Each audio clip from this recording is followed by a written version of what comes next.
Hello' guys সালাম নমস্কাৰ সকলোকে পুনৰবাৰ মোৰ চেনেলৰ আজিৰ এইটো ভিডিঅ'লৈ স্বাগতম জনাইছোঁ আৰু সকলোকে পোনপ্ৰথমতে মই পবিত্ৰ ৰমজান মাহৰ আন্তৰিক শুভেচ্ছা আৰু অভিনন্দন জ্ঞাপন কৰিছোঁ। গাইজ আজি মই আপোনালোকক এই ভিডিঅ'টোৰ জৰিয়তে আলোচনা কৰিম ৰেচন কাৰ্ডৰ বিষয়ে। হয়, ইতিমধ্যে সকলো জ্ঞাত যে যিসকল বেনিফিচিয়াৰীৰ নাম ৰেচন কাৰ্ডত আছে সকলোৱে বায়োমেট্ৰিক ফিংগাৰ দিছে নিজৰ ডিলাৰৰ সহযোগত ডিলাৰৰ জৰিয়তে তেওঁৰ EPS মেচিনত। কিন্তু এতিয়া সেইটো ক্ষেত্ৰত এটা অতিকৈ গুৰুত্বপূৰ্ণ খবৰ আহি পৰিছে, কিয়নো এতিয়া ৰেচন কাৰ্ডৰ পৰা বহুতৰে নাম কৰ্তন হ'ব। চ' আপোনাৰ পৰিয়ালৰো কোনসকলৰ নাম কৰ্তন হ'ব পাৰে নেকি? আপোনাৰ পৰিয়ালৰ সকলোৰে বায়োমেট্ৰিক ফিংগাৰ এড হৈছে নে নাই? যিসকলৰ হোৱা নাই আপুনি কেনেকৈ কৰিব, বা আপোনাৰ পৰিয়ালৰ যদি কোনো সদস্য বহিৰাজ্য বা বহিৰাষ্ট্ৰত আছে তেওঁৰ ফিংগাৰটো আপুনি কেনেকৈ দিব লাগিব? যদি আপুনি NRCৰ সময়ত বায়োমেট্ৰিক দিছিলে, আপোনাৰ আধাৰ কাৰ্ড নাই, তেন্তে আপুনি কেনেকৈ এইটো ফিংগাৰ আপুনি এড কৰিব পাৰিব? বা আপোনাৰ যদি EPS মেচিনত আপোনাৰ যদি ফিংগাৰ নলয় আপুনি কেনেকৈ ফিংগাৰ দিব?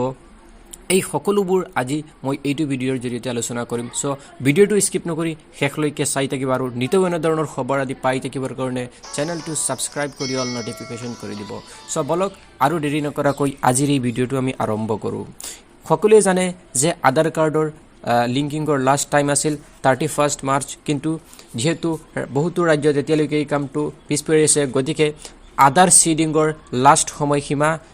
জুনলৈকে দিয়া হৈছে। জুন মাহৰ আগত সকলোৱে নিজৰ ৰেচন কাৰ্ডৰ লগত আধাৰ কাৰ্ড লিংক কৰিব লাগিব। যদি ৰেচন কাৰ্ড আধাৰ কাৰ্ডৰ সৈতে লিংক নহয় তেন্তে সেই ব্যক্তিজনৰ নাম ৰেচন কাৰ্ডৰ পৰা কৰ্তন হোৱাটো চিয়ৰ। গতিকে জুন মাহৰ ভিতৰত আপোনালোকে নিজৰ সুলভ মূল্যৰ দোকানীৰ EPS ফিংগাৰত গৈ ফিংগাৰ প্ৰিণ্টটো আপোনাৰ বায়োমেট্ৰিক দি আপোনাৰ ৰেচন কাৰ্ডৰ লগত আধাৰ কাৰ্ড লিংক কৰিব লাগিব। এইটো আছিল প্ৰথম। দ্বিতীয়টো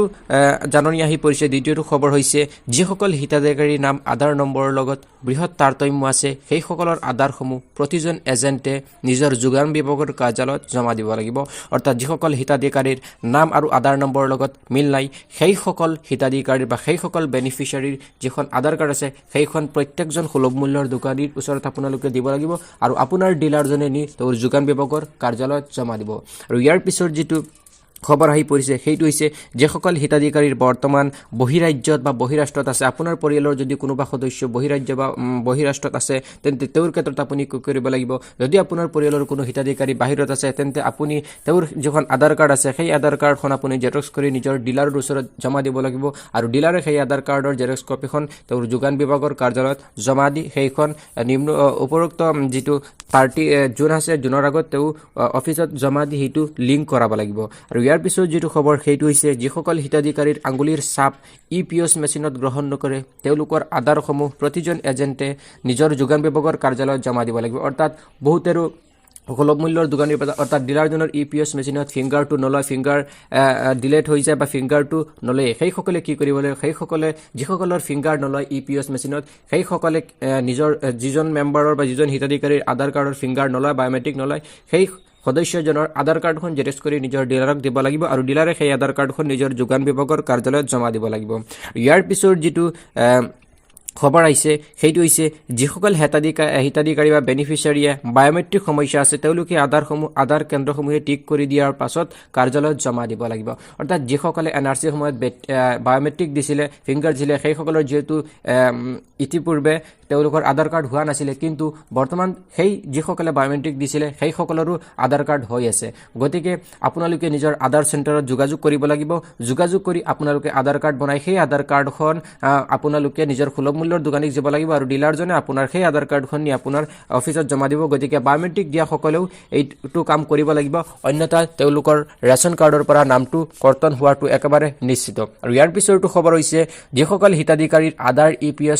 আধাৰ নম্বৰ EPS মেচিনত পেণ্ডিং দেখুৱাই আছে উক্ত আধাৰসমূহ পুনৰ আধাৰ কেন্দ্ৰত লৈ পুনৰীক্ষণ কৰি লোৱাটো বাঞ্ছনীয়, অন্যথা এক ৰাষ্ট্ৰ এক ৰেচন কাৰ্ডৰ অধীনত ব্যৱস্থা লোৱা হ'ব।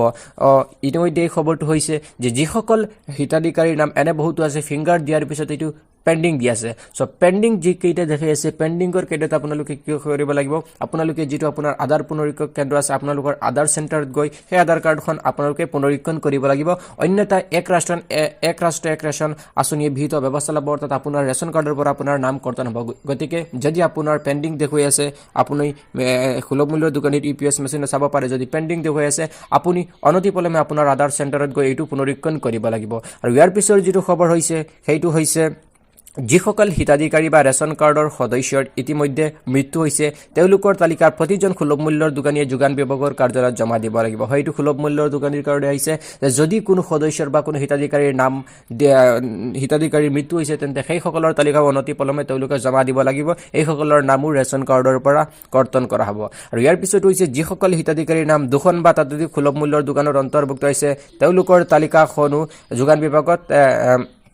জমা দিব লাগিব কিয়নো এজন হিতাধিকাৰীৰ দুখন কাৰ্ডত কেতিয়াও এতিয়া নহব পাৰে আগতে যদি হৈছিল কিন্তু এতিয়া আধাৰ নাম্বাৰ এণ্টাৰ কৰাৰ লগে লগে দেখুৱাই দিয়ে আপোনাৰ নামটো কোনখন আধাৰত লিংক আছে গতিকে আপোনাৰ পৰিয়ালৰ যদি কোনো সদস্যৰ নাম দুখন বা তিনিখন ৰেচন কাৰ্ডত আছে তেন্তে আপুনি সেইটোও জমা কৰিব লাগিব আৰু যদি আপুনি নিদিয়ে তেন্তে চৰকাৰে নিজে নিজে এইটো কাটিব পাৰিব গতিকে এইটো লিষ্টটো আপুনি দিব লাগিব আৰু ইয়াৰ পিছত যিটো হৈছে সেইটো হৈছে ইণ্টাৰনেট সংযোগ অথবা চাৰ্ভাৰ কাৰ্যক্ষম হৈ থাকিলে এজেণ্টে তেওঁলোকৰ ইপিএছ মেচিনৰ জৰিয়তে চাউল বিতৰণ কৰিব লাগিব অন্যথা গতিকে আপোনাৰ যিজন সুলভ মূল্যৰ দোকানী আছে তেওঁ প্ৰত্যেক মাহত চাউল নিজৰ ইপিএছ মেচিনৰ জৰিয়তে বিতৰণ কৰিব লাগিব মেচিন অবিহনে তেওঁ বিতৰণ কৰিব নোৱাৰিব আৰু মেচিনত বিতৰণ কৰিবলৈ হ'লে সকলো পৰিয়ালৰ আধাৰটো ৰেচন কাৰ্ডৰ সৈতে লিংক হ'ব লাগিব গতিকে আপোনালোকে অনতিপলমে যদি কোনো প্ৰবলেম আছে অসুবিধা আছে সেইকেইটা আপুনি ইয়াৰ ভিতৰত যদি পাৰে আপুনি এনেদৰে সলভ কৰিব লাগিব আৰু ইয়াৰ পিছত যেটো হৈছে ৰেচন কাৰ্ডৰ সদস্য অন্তৰ্ভুক্তিকৰণ নাম শুদ্ধিকৰণ ৰেচন কাৰ্ডৰ গৰাকীৰ মৃত্যু ইত্যাদিৰ আবেদনসমূহ এজেণ্টসকলক দিব লাগিব আৰু তেওঁলোকে যোগান বিভাগত হয় যদি আপোনাৰ পৰিয়ালৰ কোনো সদস্যৰ নাম অন্তৰ্ভুক্ত কৰিব লগা আছে বা কোনো সদস্যৰ যদি নাম ভুল হৈ আছে বা যদি আপোনাৰ যিজন হিতাধিকাৰীৰ নামত আপোনাৰ ৰেচন কাৰ্ড আছে আপোনাৰ পৰিয়ালৰ মুৰব্বী তেখেতৰ যদি মৃত্যু হৈছে তেন্তে আপুনি সেই নাম অন্তৰ্ভুক্তিৰ ফৰ্ম বা আপোনাৰ নাম শুধৰণিৰ ফৰ্ম বা আপোনাৰ ৰেচন কাৰ্ডৰ গৰাকীৰ মৃত্যু হোৱাতে কাৰ্ডৰ মুৰব্বী চেঞ্জ কৰাৰ যিটো আপুনি আবেদন সেই আবেদনখন নিজৰ সুলভ মূল্যৰ দোকানীক দিব লাগিব ডকুমেণ্ট আৰু তেওঁ সেইখিনি নিজৰ যোগান বিভাগত সোনকালে জমা দিব লাগিব সো এইকেইটা প্ৰবলেম যদি আপোনাৰ হৈ আছে আপোনাৰ যদি ৰেচন কাৰ্ডত এনেকুৱা কোনো প্ৰবলেম আছে আপুনি অনতিপলমে নিজৰ সুলভ মূল্যৰ দোকানৰ লগত যোগাযোগ কৰি আপুনি এনেদৰে মই যিদৰে কৈছোঁ আপুনি এইখিনি সমাধান কৰিব লাগিব অন্যথা ৰেচন কাৰ্ডৰ পৰা আপোনাৰ নামটো কৰ্তন হৈ যাব আৰু এইটো নিশ্চিত গতিকে এনেধৰণৰ ভিডিঅ'ৰ নটিফিকেশ্যন সদায় পাই থাকিবলৈ আকৌ কৈছোঁ চেনেলটো ছাবস্ক্ৰাইব কৰি দিব মিলি আছোঁ সকলোকে নেক্সট ভিডিঅ'ৰ সৈতে থেংক ইউ ফৰ ৱাচিং দিছ ভিডিঅ'